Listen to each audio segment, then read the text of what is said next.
In today's video, I'm going to teach you how to create a new Outlook profile. Creating a fresh Outlook profile is a quick way to fix sync issues, start clean, or separate work and personal accounts. We'll walk through it step by step, and I'll point out a few tips so nothing trips you up.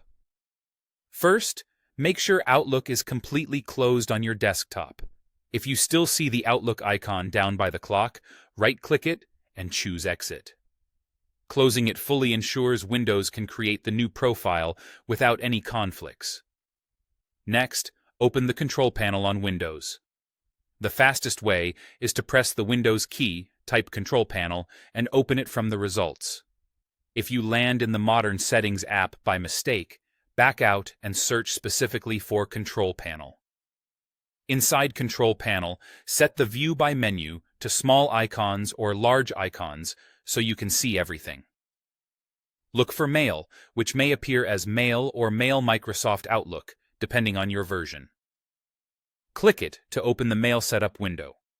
In Mail Setup, choose Show Profiles. This is where Windows stores all Outlook profiles for your computer. Click Add to create a new one. You'll be asked to name the profile.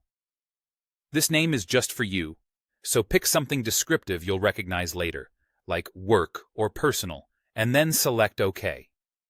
Now follow the prompts to add your email account. Outlook typically detects your settings automatically.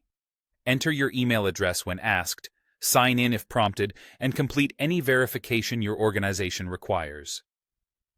When the account setup completes, select Finish. If the wizard offers to start Outlook, you can allow it, or close the window and open Outlook yourself. On first launch with a new profile, Outlook may take a few minutes to prepare your mailbox and download recent messages and calendar items. Leave it open while it finishes. Performance will smooth out as the initial sync completes. If at any time you need to manage profiles again, return to Control Panel, open Mail, and then show profiles to rename, remove, or set a different default.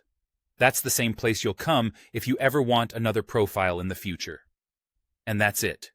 You've created a new Outlook profile and added your account. Thanks for watching, and feel free to replay any section if you need a quick refresher while you work through the steps.